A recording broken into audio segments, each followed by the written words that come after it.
Just got this in, so this is the Skyzone AtomRC Dodo 135. It is a 3-inch quad brought to you by Skyzone. It's the same Skyzone that also makes some really good first-person view goggles. Now, this is one of their entries into the world of pre-built FPV quads. So the question is, how did they do? Well, the Dodo 135 is a decent budget flyer, but the design specifications of it might be a little extinct. Okay, I'm not a comedian. Let's just get into the full review. Let's talk about the flight experience. So, does the Dodo fly? Well, the real one never did, but the Atom 135 does.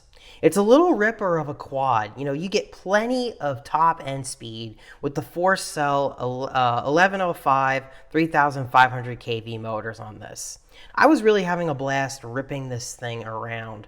One of my favorite things to do at my particular flying spot is to hit this tree gap and then do a barrel roll. And I had no problems pulling that off as long as I actually hit the gap successfully, and it came out pretty smooth.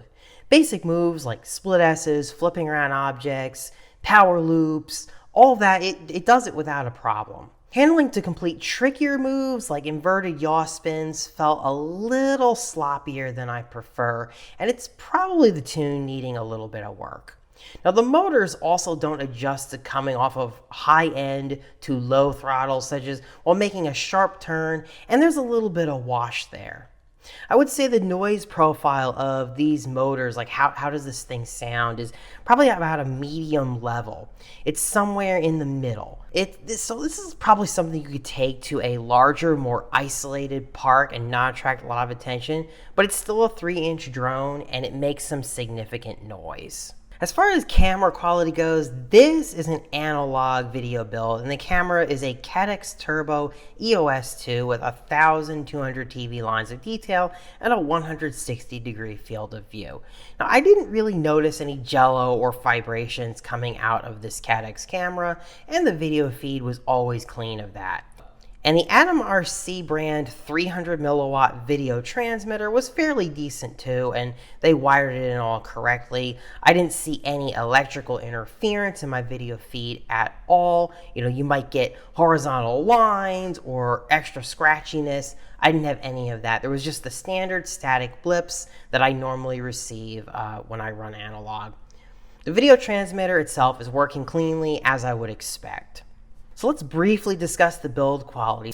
Workmanship on the Dodo seems to be just as good or better compared to higher priced quads. I think they did a clean soldering job. Everything just looks to be in order on this thing.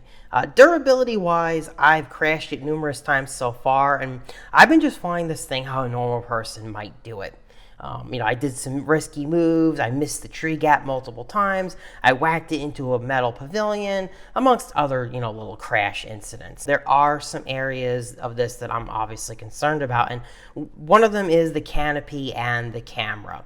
And they do give you 2 extra canopies in the box, but being that it's pretty hard plastic, yeah, it's a little flexible more towards the camera end, but being that it's kind of tough, I am concerned about it cracking and breaking in the future. So far, it hasn't. And the camera lens is also a little more exposed than I would have preferred to. As you can see, it's pretty protruding out there. So if you do end up in the wrong kind of crash, it might break. I checked out Thingiverse, and there's actually a 3D printed replacement canopy that you can pick up. Some user created it on there that will probably last much longer. So when you've used up your plastic canopies, that's what I would recommend getting a hold of to replace it with instead. And I've got a link to that 3D print down in the video description below. So the Dodo 135, and this is with a Mini Immortal T installed by me and a Crossfire receiver, comes in at just about 80 grams of weight, dry weight without battery. So if we were to put, say, a 450 milliampere hour LIHV battery on there, you're going to stay way under that 250 gram limits, as you can see. And you'd even have a little room to throw on an Insta360 Go or some kind of camera. You're going to stay well under that 250 gram limit if that's something you're interested in on this model. Hell, you could even run this big fat 850 milliamp hour R line and you're still under 250 grams, under 200 grams.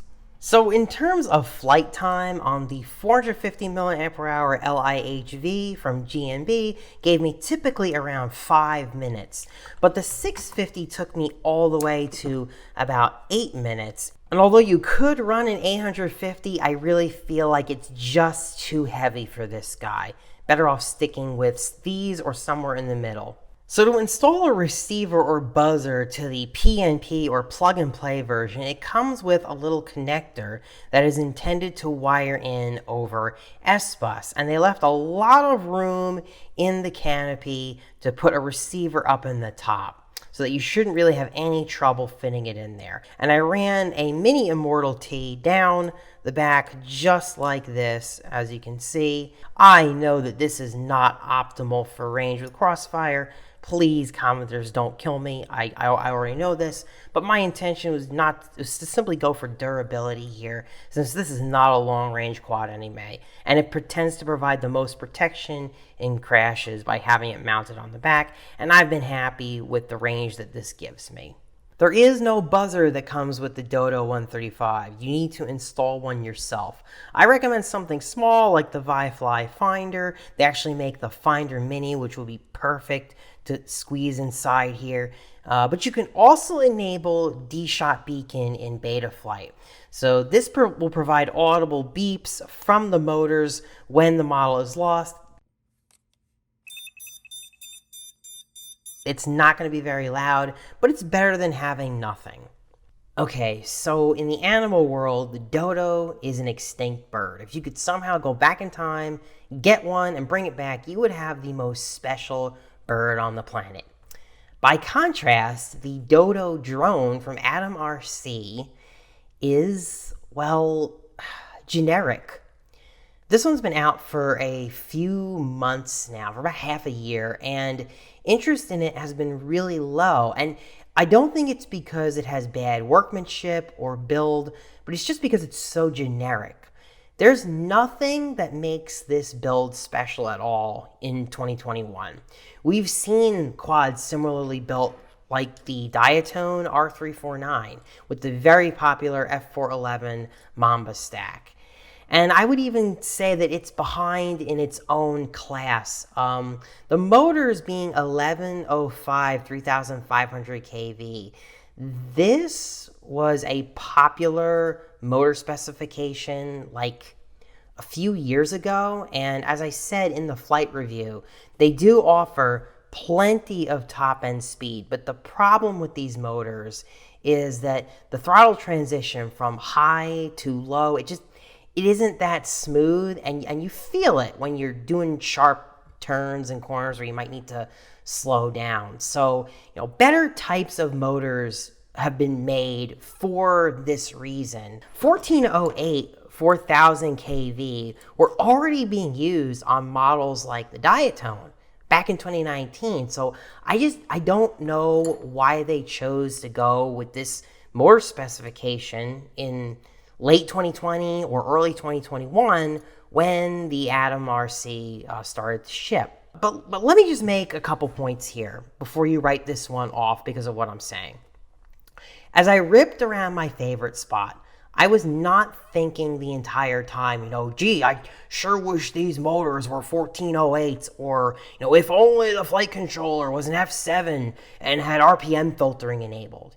I was just enjoying it for what it is. Just because something is running a little bit of an older design or hardware specs, it doesn't mean that it's bad for every application. I bring these things to your attention because I want you to be informed about what you're getting. Now, at the time of this video, there's a chip shortage in the hobby, and it's causing some really high price spikes. ESCs, flight controllers, all of it's gotten way more expensive. And there's a lack of inventory in some of the more popular brands with some of the newer stuff.